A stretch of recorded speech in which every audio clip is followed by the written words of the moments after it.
Rime of the Frostmaiden, Chapter 2, Icewind Dale.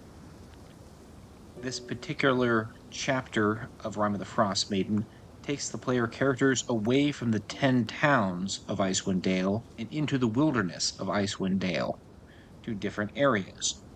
This is the Icewind Dale regional map. You'll note some of the locations for later chapters, such as Caves of Hunger, Yithrin, and Sunblight, are noted on this map as to where they are. You can see where all the Chapter 2 locations are as well, whereas the Chapter 1 locations are all situated close to the 10 towns, although some are a little further out, such as being at Kelvin's Cairn, for example. The Dale is under a curse of darkness, as I noted in the first review of the first chapter. As a result, there are no plants growing in Icewind Dale, as according to the book, the everlasting rime, which Auril the Frostmaiden is creating, has been in effect for almost 3 years. Thus, the Dale is not only freezing, but there's little or no food. The remaining animal life, which is apparently reindeers, are probably growing thin in numbers, if not entirely destroyed by this point, or hunted to extinction, or are starving. What food are they going to eat in a land of utter darkness, other than, say, themselves? There are creatures roaming the open fields of Icewind Dale through the tundra. However, those creatures are likely hunting each other. I'm referring to random encounters of various creatures such as yetis and polar bears and gnolls and whatnot, as well as creatures that are roaming the night, such as, say, gnoll vampires or something similar. The player characters should be aware that everything is trying to survive out in the wilderness out there. Now, this chapter of the campaign is broken down into 13 small adventures, much like the first chapter. The latter chapters, such as the Caves of Hunger or Yithrin, are much larger areas with a lot more going on specific to those locations. Each one of these locations, well, they're going to be different from each other, much like the first chapter. Now, there are variety of different locations, but there's also a rumor table specifically for this chapter. It's called the Tall Tales in 10 Towns. The DM can use this if you want to give player characters information or rumors on different locations. You can randomize it with a d20 if you want, but you keep in mind some of these adventures are definitely for third level characters. Some are a lot more dangerous and should be only used for fourth or maybe even fifth level characters. For example, the Jarlmoot is quite dangerous. It deals with frost giant skeletons. Id Ascendant deals with gnomish illithids and other such things, whereas the Karkalok adventure deals with a goblin camp or encampment, which is much more suited for third level characters. This location, for example, Anja Duke's Bell, is a fairly easy adventure, quite short, but it also deals with getting the player characters, or giving them a way to get to where Auril the Frostmaiden is lairing, which is something that might happen later in the campaign. Again, with this fantastic artwork, although this is a photo-bashed piece of art, illustrators may notice it. I notice it because I have an illustration background. It means it's taken from many different photographs and merged together with Photoshop, whereas this image is actually a digital painting of it's actually the Goblin Fortress of Karkalok. Some of the art, I really like the art overall in this campaign, although photo-bashed art is a little divisive amongst the illustration community, but that's another story. There are some little sub-leads to each little quest, just kind of paragraphs summarizing them, like if the player characters do the Cackling Chasm, which takes them out into the wilderness, to say the least, and into yet another cave. Zero Rum, reaching the Dark Duchess, a ship that has run aground along the coast and has a large degree of rum on board. and other such quests. I won't go individually into these adventure synapses or adventure paragraphs and all that, but I'll go into the actual adventures themselves. And there is, of course, the wilderness table and random encounter table, which, as I noted, with how there are everything out there in the wilderness of Icewind Dale is basically trying to kill everything else just to survive. The DM should be aware of this. There are some creatures, by the way, that have been released since this adventure has been released that might be really appropriate, such as instead of just Icewind kobolds, perhaps using kobold vampires. They fit very nicely in this particular campaign. An Alep, for example, would also fit really nicely if the player characters have reached 5th level. But keep in mind that the majority of these creatures are probably starving after 3 years of darkness. There are probably very few, well, reindeer left, unless they're somehow finding a food source that maybe, say, a beneficial druid is providing. There has to be a reason why prey animals would still exist in the darkness and wouldn't have just moved on or been killed, hunted down by the people of Icewind Dale. Undead tend to make sense as they don't need a food source, but also elemental creatures like, say, some sort of ice elemental would also fit really nicely in Icewind Dale. I'm actually surprised they didn't create a creature like that for this adventure. Or, say, a white ooze, a variant of the black ooze. These are just my suggestions and things I've done for this campaign, but play it as you will. The other interesting thing is the ancient white dragon, who is native to this region, RV Achures, who is mostly blind, although she does have blind sight. She is roaming the wilderness, and I'll note that she does make an appearance no matter what at the Dark Duchess, where she's keeping some of her treasure. She's an incredibly dangerous threat, especially for a 3rd level group or 4th level group. It is possible for a well built group of 5th or 6th level to be able to take her. My group was probably 6th level when they fought her and actually killed her, despite how powerful she is as an ancient white dragon. And these are the stats for 2025 and all that. She can obliterate most groups, low level groups, and she is an incredibly dangerous threat. My group, by the way, killed her based on just luck and tactics, but that's not going to happen with every group. If she appears, even though she's technically blind, the player characters either are going to die or they better run or figure something out fast. She's incredibly dangerous, and she's roaming around the Dale, of course.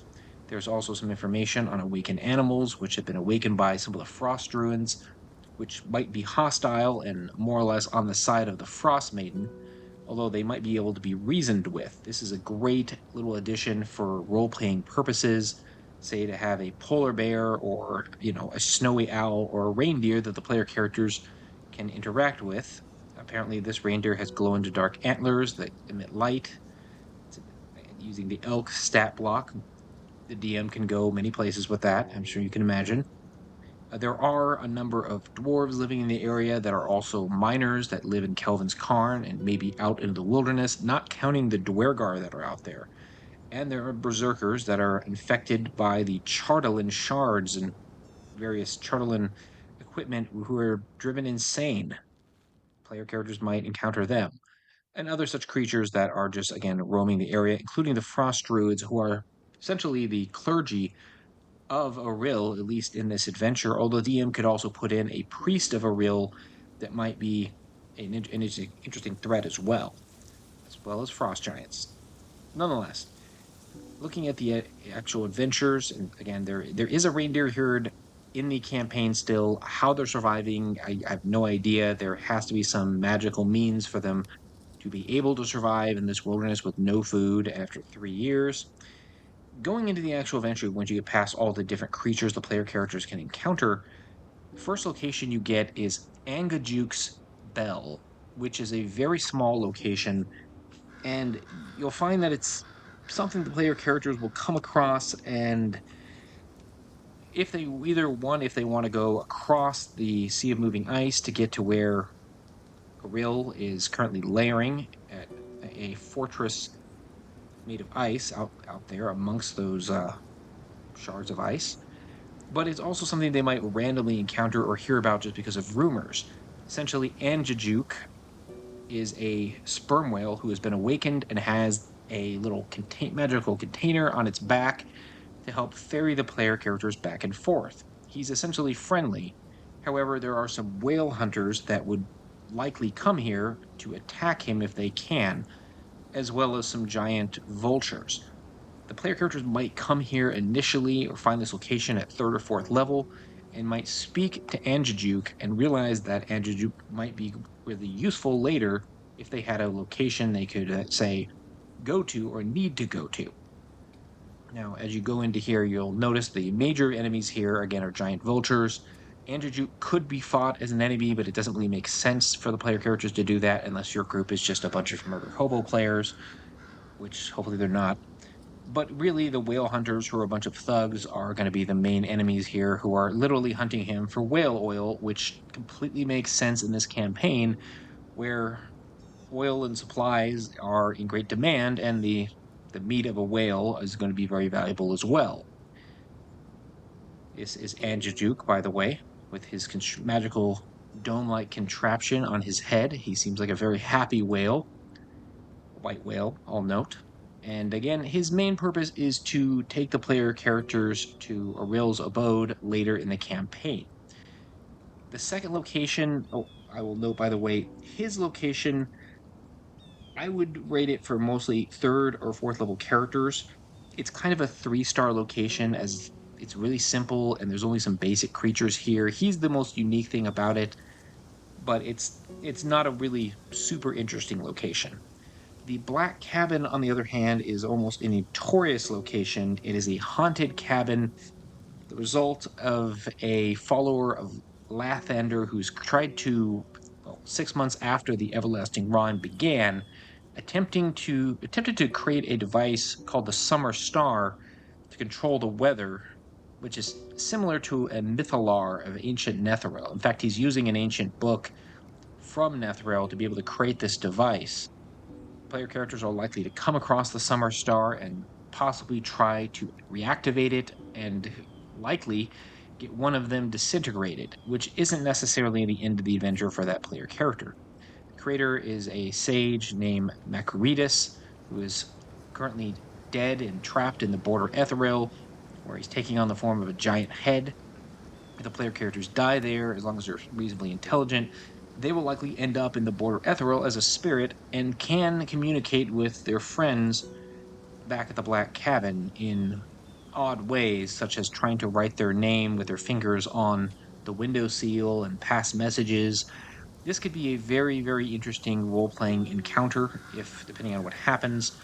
It's notorious for player characters dying here, not just because of the Summer Star, which basically ignites if they try using it, and badly burning a player character or destroying them, but there's also a slope outside the cabin that drops into a gorge. My characters survived both just because I think they got here a little bit higher level than what the adventure suggests they'd be at, or maybe because of luck. It's quite the small location, but for such a small location, there's a lot that can happen here. There's also this weak floor, by the way. The important thing, though, is the player characters get here, and it does show that someone has attempted to end the Everlasting Rime in these, however much time has passed. It's a mystery to try to solve. It does have this cool device, the Summer Star, which they might be able to fix, and it might help with some of the weather and maybe warm things up a little bit, but it won't end the darkness effect. It could lead to Aril noticing that the weather's been changed around this device, at least for a short time, and if that happens, she will send some undead warriors out to try to kill the player characters. I'll note there, you get down here, Frostmaiden's Revenge, what I'm referring to. Essentially, they are called Cold Light Walkers. They're undead with some frost built into them, and they're quite dangerous. Made of ice and frost. They're kind of like White Walkers a little bit from Game of Thrones, similar at least. This location is way more interesting than the first one, Anjaju's Bell. I would rate it as a 5-star out of 5, but I suggest having characters come in around 4th or 5th level. If you really want to deal with player characters dying and the consequences of messing around with different things, then maybe they should come in at third or fourth. There is the ability in this segment for a player character who dies to come back from the dead, more or less because of divine intervention if things go right, though. But it could also be very, very messy, essentially. The next location is the Cackling Chasm. This is essentially, as you can see by this image, where the player characters will fight some gnolls, in this case, a gnolls and a gnoll thing of Yugu. And it is, like many locations in this campaign, a small cave with a chasm. Now, there are a lot of small cave adventures throughout this campaign. This one just has gnolls. It's not particularly unique, other than maybe the shape of the cave. I would rate it a 3-star, as like many of the cave adventures in this campaign, and it's for third or fourth level characters. Again, it's not particularly notable. The Cave of the Berserkers, another cave the player characters could come up with or come to, which essentially deals with the tribe of the bear, one of the native tribes in the area. They're sort of the Uthgard tribes, I believe, which are not related to the Reghed uh, people that live further out. They're kind of like a Eskimo-like folk that just live out further out into the Icewind Dale, whereas the Uthgard kind of just live in the mountains on the edge of society and they trade with Icewind Dale and all that, but they don't live that often in Icewind Dale, in the 10 towns. This location deals with some berserkers of their particular clan that have been corrupted by the Chartalin shards or Chartalin objects and are going completely mad. It is a small cave. It has a kind of interesting entrance. The more interesting thing about it is a couple of white dragon wormlings show up at some point in this adventure. It has this fantastic piece of artwork as a result. But other than that, it's not a particularly notable location. There's a couple of minor magic items here, and it's a remote cave dealing with the Utgard a little bit. The precursor to Rime of the Frostmaiden, Legacy of the Crystal Shard, also deals with the Utgard barbarians, but I think it's the Elk tribe, and in a little more detail. It's nice that they included the Uthgard a little bit, but it's not a fantastic adventure at all. I'll note it's a 3-star out of 5 just because it's pretty standard for the most part. And again, you could run it with third or fourth level characters. Now, the Dark Duchess is the crashed ship I mentioned earlier with the ancient white dragon that shows up. The player characters will find this frozen shipwreck, and it's a typical boat adventure in some regards, but it's a wreck. It does have an ice troll who is there, who's digging through treasure or looking around inside this area. The ancient dragon also has some of its treasure here, but its treasure is actually buried in layers, which is a little more interesting. There's also some interesting things about the ship itself. There's some supplies for the 10 towns that are in the boat that might give the player characters good reason to come here just for the rum, because, there's probably not any rum in any of the taverns of Icewind Dale, probably just what's left of the honeymead. You get in here, you get the captain's journal with some interesting information. You get further in, you get this really fantastic piece of art of the ship itself that the DM can show the player characters. But the important thing is, at some point during this adventure, the ancient dragon will show back up and will likely smell or detect the player characters, meaning it's a very dangerous location. There's also some Icewind kobolds here. They're not much of a threat for the most part. As the dragon appears, this should be an incredibly tense situation. Player characters could try to reason with the dragon, but the player characters are essentially at one of the player characters, one of the dragon's treasure drop off locations. The dragon doesn't actually live here, by the way, so the dragon would not get layer actions. She lives out in the Great Glacier, far to the east, in some remote location. But it is like a secondary hoard of hers where she's been burying treasure, essentially. There is only a 20% chance the player character or the dragon might show up when their player characters are there.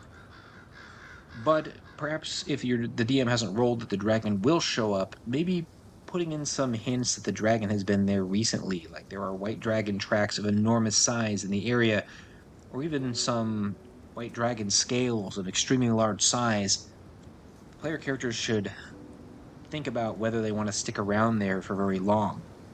Now, the interesting thing about it, other than, say, the dragon showing up, is the fact that the treasure is buried in a few different layers, which, because the dragon's been dropping treasure here on and off for some time. Well, note, by the way, this adventure, you probably want the player characters to be 4th or 5th level, but I would rate it as a 4-star out of 5. It's interesting, one of the magic items buried here is a fake Wand of Orcus. I think there's only one Wand of Orcus, so this is a really odd item. You could just tell your player characters they have found the Wand of Orcus or show them the picture and see what they do with it. But it's amusing because it's fake. And I think that's one of the unique things about this location that makes it stand out. Now, the next location is Id Ascendant. This is a crashed Mind Flayer Nautiloid that is being flown by gnome Serenomorphs. They're like gnome-sized Mind Flayers that are not full-size Mind Flayers. And it is an adventure you can run with around 5th level characters. It'd be a little more dangerous at low level. The ship has crashed very recently, and any character capable of telepathy will definitely hear a distress call that's being emitted throughout the entire Dale since it crashed. The DM could use this location as say, perhaps an event that takes place where, as the adventure points out, the ship crashes, and then 7 days later, the player characters are meant to be there. If one of the player characters, say, has some latent telepathic abilities or something that connects them to maybe mentalist background or psionics, then they probably would start picking up the signal, or maybe the player characters begin having dreams of a weird message in their head in a language they don't understand, and eventually have to have it translated and find someone who might know something about it. And again, rumors are going to pick up that this ship has crashed after a few days out to the south of Icewind Dale. There are also some unusual creatures that'll be lurking in the area, such as Karen crawlers that have gotten out of the ship. In one of the first adventures, the player characters might find a psi crystal. This is a device needed to reactivate part of the ship that the two gnomish mind flayers on board really need to get their hands on. The ship might also be self-destructed depending on what happens. There is the telepathic distress signal and what it says, although it says it in deep speech. It, as I noted, could be a really good event that takes place at a very specific time where the DM builds a timeline, and 2 weeks into the campaign, for example, maybe the ship crashes, or maybe the DM rolls 2d10 for the number of days that pass, and then eventually player characters begin having strange dreams or begin hearing this message, or at least one of the characters do. This is, again, it's based on how many days have passed. It is an interesting location as it's different than some of the other locations. It is a ship essentially, but a very different one, as it's a nautiloid, very different kind of weird theme to it. And it's wrecked in the snow. It's not destroyed, it's just disabled more than anything. It has the gnomish squidlins on board. This is unique, sort of lesser mind flayers, which are just bizarre. They're what happens when gnomes aren't turned into mind flayers correctly. There's a flesh golem on board, so there's some significant danger here. That's why I would recommend player characters be 4th or 5th levels if they come here. There's also some cool equipment like laser pistols and other such things that the gnomish mind flayers here have in their possession, and a number of odd things that are just kind of here. There is the chance that somehow the player characters might actually activate the ship and be able to go fly off with it. It's not likely to happen unless they have some strange esoteric knowledge in doing so, or a super mind flayer themed character by chance. Eventually, the player characters will deal with these gnomish ceremorphs. They're very much gnomes turned into mind flayers. They're like weaker than normal mind flayers, so they're very interesting, but still very dangerous. There's also some other items that they have. The gnomes, if possible, or the Serenomorphs will try to self-destruct the ship if they can, to prevent player characters or anyone else getting a hold of it.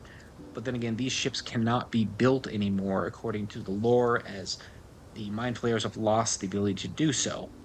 This could also be a really good location if the player characters manage to kill the gnomes, or the Serenomorphs, and don't take the ship, but after the campaign, they happen to know about it and sell the information to somebody or are hired to go back there to try to recover it somehow. There's a lot you could do here, basically. And again, you get some really good images here, pieces of art and all that. There's a bullet that shows up later that's as the player characters are leaving the area. It's just kind of a odd random encounter. We eventually get to the Jarlmoot, another of the more interesting locations compared to others. By the way, I would note the It Ascended adventure I'd rate as a 5-star. It's much more interesting than most of the little cave adventures that you see throughout this campaign. The Yarmuld adventure is well, in order for it to function, it has to take place during a full moon, as it involves the ghosts of a number of storm giants, or sorry, not storm giants, frost giants, who appear on these thrones. This adventure might be really odd to use if you're using the maps here, as this little dungeon area, really tiny, is hidden. If you're going to use this for your campaign, maybe find a version of it that doesn't have this part revealed. I would find like a PNG file if you're using it on Roll20 or something similar of the stairs, and then that way you can reveal the stairs going underground and keep the map here on a different area. That will make it more of a surprise. Otherwise, it's kind of just an awkward small map that makes it very difficult to use this area. The main location, if the player characters get here and it's not a full moon, then the spirits will not show themselves. This is another event location where it has to be a full moon, but maybe the player characters get some information about needing to be a full moon, and even though it's darkness everywhere, the player characters should be able to tell if the moon is up and all that. Um, in order for the events to take place, for the frost giant spirits to manifest, which are quite interesting and should be quite dangerous. Now, this adventure does not provide stats for frost giant ghosts, which is, in my opinion, something that they should have put into the adventure. The DM might be able to come up with something similar. There are dragon ghosts at this point. There might actually be some ghost giants in the one of the new giant books that came out. I'm just not familiar with it in that level of detail. But the player characters might have to fight a frost giant skeleton to prove their power to these spirits, and some invisible stalkers and all that. Now, eventually, if they do this, the hidden stair and the dungeon will be revealed, which will lead to the hidden treasures that are down below, and the various things that the player characters might find, including a little bit of treasure. This is one of those fantastic images again of the frost giant ghosts, although it appears to be an absolute enormous spirit compared to the player characters. Um, in scale of how D&D works, it probably would be a lot smaller, but the image works nonetheless. And then if they leave the area, they are likely to encounter an actual frost giant, which you saw a picture of this frost giant earlier, that's on a mammoth, who might also have a horn of blasting, or would want to get one of those. She might show up as she's familiar with the area. There are frost giants just everywhere in Icewind Dale, but there are probably a few of them around the area. Now, eventually we get to, well, before, once again, we move on, I will note that this particular location probably should have player characters of 4th or 5th level. It'll be much more difficult for 3rd level characters, but it's probably a 4-star out of 5, mostly because the map is kind of problematic, and it might be a little tricky unless it's timed to a certain time period. If the DM knows, like if the players show up when it's a crescent moon, they're not going to encounter the spirits, or not much is going to happen. It could be a location the player characters find, but they don't find any secret things there, and then later on they're told to go back there and what the significance of it on a full moon by, say, some commoners who know that frost giant spirits will appear then, and they might have to wait on that one. But in addition, it's not quite a 5-star just because it doesn't have the stats of frost giant ghosts like they probably should have put in. There are a lot of new creatures in this campaign, and I feel like they missed the boat on that one and should have added them. Nonetheless, it's a 4-star little mini adventure for being very unique as a location. Now, Karkalok is one of the adventures I suggest for Chapter 2 the player characters go to first, just because it deals with goblins, which tend to be lower level creatures, just a whole bunch of them. This could be run as either a 3rd level or 4th level adventure. And it's a goblin camp built around some rocky rises and, out in the snow and wilderness and all that. It's a little overlook area. I'll kind of show you the map for it here. I don't go into all these maps, but you can see it's been built up with these little wooden fortifications, these pillars. As if you saw the image in the very beginning of this review, that's actually this location. These pillars are incredibly tall. The player characters likely won't be able to climb up on them. There's all these little huts and all that as well, and it's very unique for a location out in the middle of nowhere. Player characters are going to fight a number of goblins here and wargs and basic creatures like that. I think the more interesting thing is there is a gnome wearing a goblin mask who is posing as a goblin, Spellix Ronoweb or something like that. And he's an interesting character. Here's him right there. What is his name? Spellix Romwad, sorry. He's interesting and kind of a surprise. The player characters will probably realize he's not actually a goblin, but he might have been able to fool goblins for this time as a prisoner, or maybe somebody who's just here. There's a reason he's here. There's also a Gibberling Mouther in a crate, which for some reason. Overall, this location is a 4-star. It's not super unique, but it has some cool, unique things about it. It's not another cave, basic cave, which I give it credit there. It's different a little bit. Now, the Lost Spire of Netheril is much further out. I'll show that one in a minute also. It's another location of interest. Lost Spire of Netheril is further out to the east of Icewind Dale and really connects to Yithrin, as it's a piece of Yithrin that broke off and fell into the snow. It's essentially an upside down tower that hit the ground, and it deals with the not so dead wizard, sort of dead wizard, Dazan, who in chapter 1 gets burned alive in East Haven. And it deals with his simulacrum, who is at this tower attempting to use some of the Netheril's technology to turn himself into a clone of Dazan. And it's not a high chance that that could happen, but it could happen, theoretically at least. It's one of those locations that's quite unique compared to other locations in this module, and it definitely ties into one of the larger storylines. The tower is upside down, and here's the basic locations for it. I'll zoom in on it because they're quite small. You can see this was what it looked like when it was attached to Yithrin. There are other towers like this still attached to Yithrin, as you'll see in chapter 7.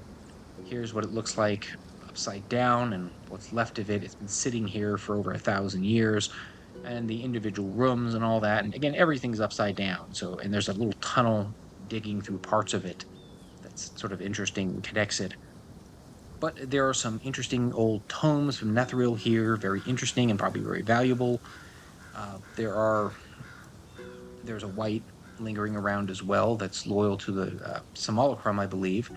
Use some fantastic imagery of, again, this upside down chamber where these magical lights are aimed upside down as a result of things. And it's very unique as a location and really ties into the lore of Forgotten Realms. And plus, the simulacrum is a really unique enemy for the player characters to deal with or to roleplay with, as he might have a strong connection to one of the player characters. Plus, that event of his master being burned alive is probably something the player characters will probably remember. You'll also find a control amulet. I forgot to mention, but in Karkalok, the player characters might come across a shield guardian that was built during the time of Netheril, but there's no control amulet for him, and he's heavily damaged. This is where the control amulet can be found to be able to activate him and then use the shield guardian for their benefit. There's also a lot of interesting texts, as I noted here, that are just kind of here. That this is, say, some important wizarding families or organizations, such as the Harpels of Longsaddle, who do come into play in this campaign, or the Watchful Order of Mages and Protectors in Waterdeep or Ilminster, might have a lot of interest in acquiring, so they're very valuable. Plus, player characters who are arcane wizards and such might also have a lot of interest in those books, just in general. There is this odd illusionary chamber that can basically turn illusions into real things, or possibly turn a illusion into a blob of goo, essentially a black pudding. or Dazan might become a real person again, or a clone of a real person. There's also some bugbears that show up, which isn't that unique. Overall, this is a 5-star location. It's really written for 4th or 5th level characters, but it's very interesting. Now, you also have the Reghed Tribe Camp. These are the, not to be confused again with the Uthgard. The Uthgard are more themed to be more Viking themed. The Reghed are more like, well, they're more like, what do you call them? Inuit, or I can't remember what, they have different names, but sort of people that live out in the middle of the snow and in remote locations and all that. And they have a little tribal camp in this adventure. Um, as you can see here, it doesn't have a specific location, but there are tribal warriors here, and they're kind of like the Eskimo. I don't think that's a proper name for this kind of people, but there are a lot of names. The Alouette, for example, but they are that kind of people that more or less live in the outskirts of Icewind Dale and amongst the tundra, along with the Uthgard. And I'm glad that the writers gave them a kind of a shout out and a location. This is a mobile location, so they might be in different places. They could be found again. It's kind of like a little extra mini town that the player characters could encounter. It could be a hostile location if the player characters are not friendly with the Reghed tribes, but it'd be great if the player characters are out in the wilderness and they need a place to stop over for the night and some friends. And it literally can be in the middle of nowhere. The DM can drop this location anywhere. It's not really an adventure location so much. I would rate it a 3-star. If the player characters are hostile with the Reghed, then it's probably something they can deal with at 3rd level, but it's not meant as a hostile location. The player characters might be able to trade with the Reghed and get some supplies that they might need. It's more of a friendly NPC like location, so long as the player characters aren't hostile again. And they might get some involved in some of the life of the Reghed people who are different than the 10 townspeople, who in many cases are very much outcasts from other parts of the realms. And whereas these people in the Uthgard are native to this region, specifically the far north. Now, going to the next segment, Revel's End. This might seem familiar as it was featured in the newest D&D movie, Honor Amongst Thieves, where the movie begins. Here's the Revel's End itself. I briefly showed not this map, which is the map from above of what it looks like. This is one location that I actually didn't run in my campaign as I ran Legacy of the Crystal Shard. And the main reason the player characters will go here is if they want to see the prison, they'll maybe know it exists, or if they want to talk to an important member of the Arcane Brotherhood, Valish Gant, who has been imprisoned here for several years since the events of Legacy of Crystal Shard. I run my campaigns as a legacy D&D setting, and the events that took place in my Legacy of Crystal Shard campaign led to the Revenant Necromancer player character inhabiting Valish Gant's body, and so Valish Gant was never at this location. But even if you don't want to use Valish Gant, the player characters might have some reason to come here to talk with some other prisoner or to free someone. I believe there is this adventure does come into play in a more recent adventure. I'm trying to remember the name of the book, but it does come back in for another campaign, which it's one of the keys from the Golden Vault adventures. So they use it again later. You could use that adventure if you want to look it up. It would be fine. In fact, it seems to be meant for Icewind Dale, and I may even do a review for that adventure, recommending it at a certain time later down the line.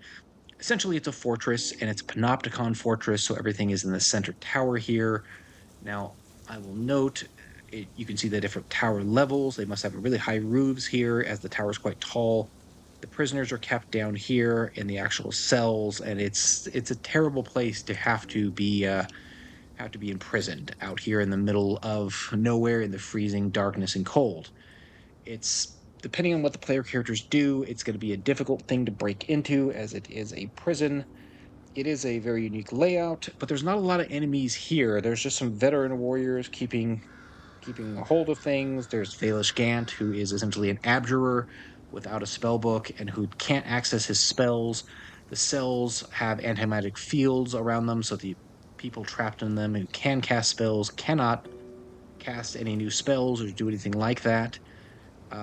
Somehow the guards and warden have the ability to see invisibility. This may be an inert ability of this location that they just had to include, or maybe Ilminster enchanted it.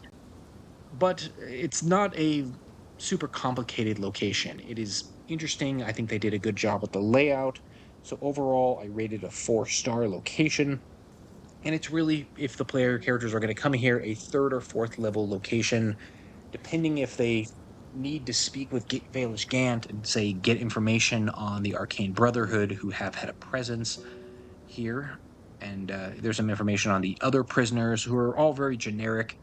This would be a really good location if, say, maybe a person the player characters had arrested was sent somewhere and they need to go talk to that person as well. There could be some former adventurers that maybe tried to save slash overtake the Dale from a year or two ago that might be trapped here, or some other NPC that might be really important that the player characters might meet while they're here. There's a lot the DM can do here. There's a control panel for opening the cells, obviously, and things like that. I think the reason why they use this for Keys to the Golden Vault is that's all a bunch of heist adventures, and this is definitely heist themed. Now, as you go further in, you actually do get Valish Gant, or Prisoner 237. Again, he's a really fiendish, piggish, sinister character who was here in Icewind Dale to try to take over the Dale on behalf of the Arcane Brotherhood. He apparently failed because of another previous group of adventurers.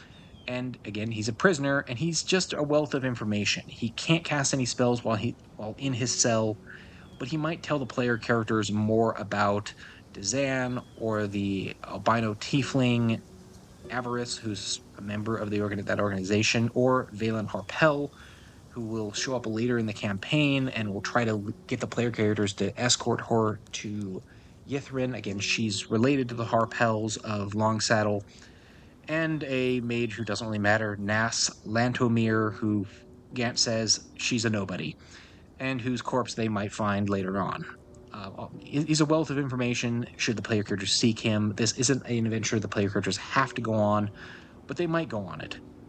Now, going for the last couple adventures here, as we finish it up, you have the Sky Tower Shelter. This is one of the 2 Goliath settlements that's out in the middle of nowhere. You can see the first one here. Worm Dome Crag is the second one. These are more like little thorps of Goliaths in caves than anything else. There's a feud between these 2 little colonies that the player characters might try to solve. The player characters might just treat them all as hostile. If there's a Goliath, likely a stone giant-based Goliath, they might be connected by family to some of these groups, so it's a great connection for a character like that. But overall, they're just additional cave locations. They're not particularly unique, both of which I'll just say that I rate as 3 stars. They're not particularly unique at all, really. They're really, player characters of 3rd or 4th level could come here, and they don't necessarily have to fight these particular Goliaths. They might be just a place to resupply, or then player characters might get involved in the conflict between these 2 tribes that are fighting each other, or the player characters might just kill all of them just because. It really just depends on your player characters. Again, there's stats for Goliath warriors here, and they're stone giant Goliath, because when this campaign came out, it was before all the other types of Goliath, like the cloud giant Goliath, came out. The DM could change that a little bit if they want. There are some griffins in this location, which could prove useful, or could fly the player characters out of Icewind Dale, in theory. And, there's nothing super unique about either location. I'll go into the second one as well. The Worm Dude Crag, which is just slightly different. It has a dead adult white dragon out front. It's, again, another cave. It has this little dodgeball court thing that the player characters could get involved in if they really want to. This is a nice piece of art as well, and it does kind of build on the culture of Goliath a little bit, that they play this particular game, Goat Ball, which is basically just dodgeball with pillars. And, they have a smith, which might prove useful if the player characters are away from the 10 towns and need access to a smith who might be kind of useful. His name is Wayani Hightower Thunlakalaga, however you pronounce that. It might be a good stopover location, and again, it might be something the player characters get involved in if they really want to pick a side.